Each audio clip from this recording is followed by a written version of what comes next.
विश्व गुरु का सपना देखता देश, विश्व स्तरीय शहर होने का ढिंडोरा पीटती दिल्ली। उसी शहर में कोई होनहार स्टूडेंट राह चलते बिजली के करंट से मर जाता है, तो कहीं कोचिंग सेंटर के बेसमेंट में भरे पानी में डूबकर मर जाते हैं। यह सब कुछ हो रहा है विश्व स्तरीय शहर में, देश की राजधानी। उन आंखों में आईएएस बनने का सपना था, उन सपनों को तो छोड़िए, उन आंखों, उन जिंदगियों को विश्व स्तरीय शहर के सड़े सिस्टम ने ले लिया। बेसमेंट कांड में जिन 3 होनहार जिंदगियों ने सिस्टम के आगे दम तोड़ दिया, उनमें से एक थी श्रेया यादव। श्रेया यादव के पिता उत्तर प्रदेश के अंबेडकर नगर में डेयरी की दुकान उनकी है।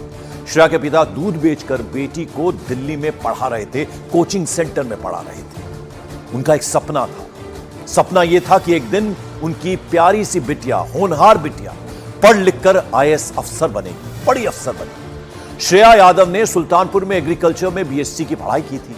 श्रेया के पिता ने इसी साल अप्रैल के महीने में दिल्ली के राव कोचिंग में बेटी का दाखिला कराया, उसका एडमिशन कराया था। 3 भाई बहनों में श्रेया सबसे बड़ी। देश की सबसे बड़ी परीक्षा पास करने का सपना लिए वो दिल्ली गई। श्रेया अब हमेशा के लिए अपने परिवार से दूर चली गई है। बेटी को अधिकारी बनाने, उसे एक बड़ा अफसर बनाने का उसके मां बाप का एक सपना झटके में टूट गया। और 3 होनहार स्टूडेंट्स जिनकी जान गई है, बेसमेंट में जो कोचिंग सेंटर के हादसा हुआ, उसमें 3 इंटेलिजेंट बच्चे, होनहार बच्चे, उनकी जिंदगियों को लील लिया। अब उनके घरों में मातम पसरा है, दुख पसरा हुआ है। और अब स्टूडेंट्स जो हैं, जो उनके साथी स्टूडेंट्स हैं, वो सब सड़क पर बैठे हैं और उनकी ये मांग है कि ये मुआवजा जो है कम से कम 5-5 करोड़ रुपए मिले। और साथ ही साथ उनकी मांग है कि ये जो सिस्टम है उसमें कोई ना कोई चेंज हो, और साथ ही साथ जिनकी वजह से ये सब कुछ हुआ है, उन्हें कड़ी से कड़ी सजा मिले। और इस वक्त हमारे साथ बात करने के लिए राजेंद्र यादव हैं, श्रेया के पिता हैं। राजेंद्र जी, बड़ी अफसर बनती है आपकी बेटी, तो हमें बड़ी खुशी होती, खुशी के साथ हम आपके साथ बात करते, और आपने भी ये सपना देखा था। अब आपकी बिटिया आपके साथ नहीं है। आखिरी बार 26 तारीख को उन्होंने अपनी मां से बात की थी, क्या कहा था श्रेया? श्रेया ने कहा था कि बेसमेंट में पानी आ जाता है और कॉलेज नहीं गई, अभी ऑनलाइन करना है, और बाकी हाल चाल ले रही थी। तो हम जब डेयरी से वापस आते थे तो बच्चों के बारे में सारी चीज हम लोग बहस करते, कहाँ क्या है, हर चीज को समझते थे। तो उस समय हमको मालूम हुआ कि जो है ऐसा कह रही। आपको रात 12 बजे के करीब फोन आया आपके भाई का, जिनसे आपको पता चला कि ये हादसा हो गया है? हमको रात में 12 बजे हमको भाई साहब ने फोन नहीं किया, हमारे लड़के के पास घर पे फोन किया कि क्या उसके बात हुई है श्रेया जी से। तो बच्चे, क्योंकि हम भी वही आए थे खा करके थोड़ा देखने जा रहे थे, तो खाने से पहले जो है सब लड़का हमारा छत के ऊपर सो रहा था, और मैडम हमारी जो है श्रेया की मम्मी और हम और बच्चे हम तो बाहर सो रहे थे दरवाजे पर, और वो लोग अंदर थे। तो वहां से फिर हमने कुछ 10 दिन पहले करीब श्रेया का फोन आया था कि पापा फीस अभी नहीं जमा हुई है, तो जमा करवा दीजिए। तो हम बिजी रहते थे, थोड़ा उस दिन हमारे दिमाग में आया, तो याद आ गया कि पूछ ले फीस जमा हुई कि नहीं हुई। तो उनसे बोले थे कि व्यवस्था करके रख दिए थे, तो उनसे बोले थे फीस जमा कर देने। तो वहां से सोने के बाद हमारे दिमाग में आया, तो आए वहां पूछे इसकी मम्मी से, उनका पूछ लेना पड़ेगी, उसने कहा आपके साथ 3-4 दिन का भाई को बताया। इसके बाद हम सोने चले गए, सब सोने चले गए।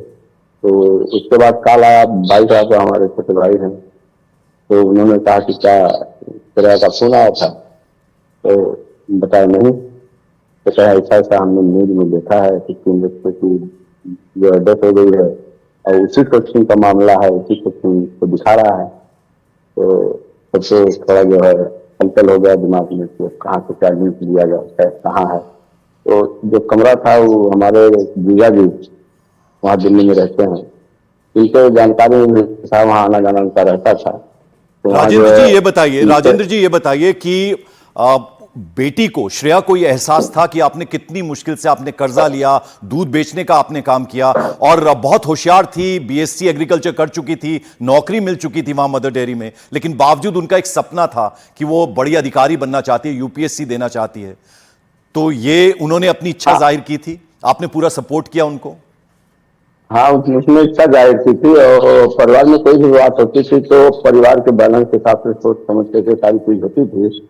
तो उसने कहा कि पापा ऐसा है कि यहाँ नौकरी मिल रही है, आपकी स्थिति तो वो नहीं है तो हम कर लेते हैं। हमने फिर हमारा बड़ा लड़का है वो भी आया, तो ये हुआ कि अभी आपके पास समय है, कुछ बड़ा करके दिखाओ, समय है, हम लोग सपोर्ट कर रहे हैं।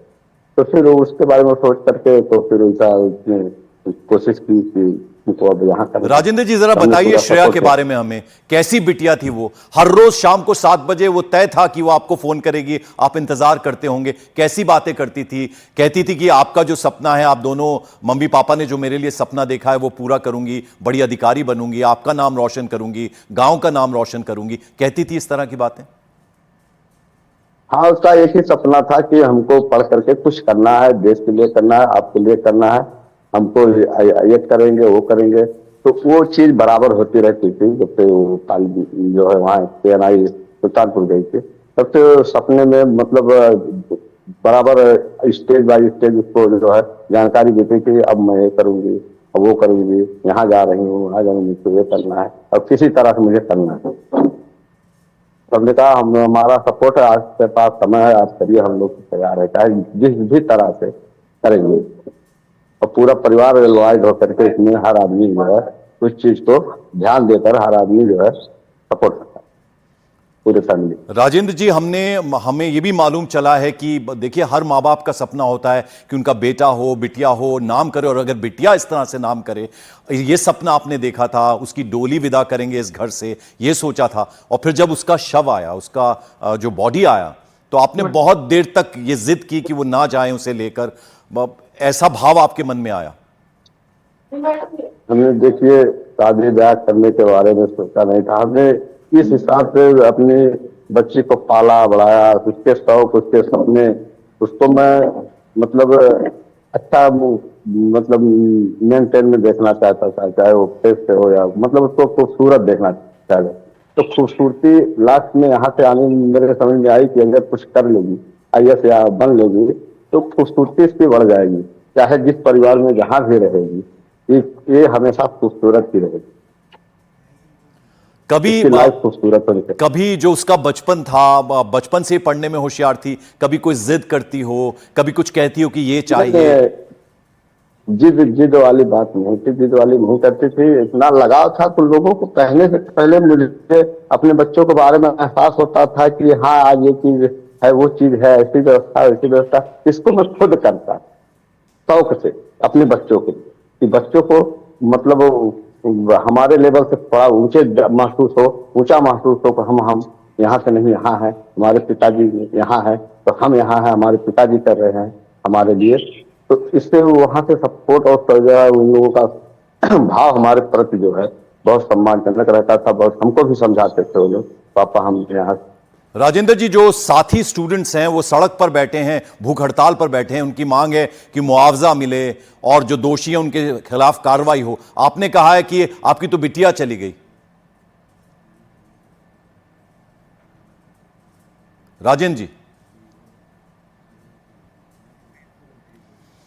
तो राजेंद्र यादव श्रेया के पिता हैं, हम उनका दुख समझ सकते हैं। वो ये कह रहे थे कि सपना देखा था कि उनकी बिटिया उनका नाम करेगी, बड़ी अधिकारी बनेगी, उसकी डोली विदा करेंगे। बहुत होनहार वो बच्ची थी, कभी किसी तरह की कोई जिद नहीं की, लेकिन आज वो उनके बीच में नहीं है। इससे बड़ा दुखों का पहाड़ और कोई नहीं हो सकता। और उन्होंने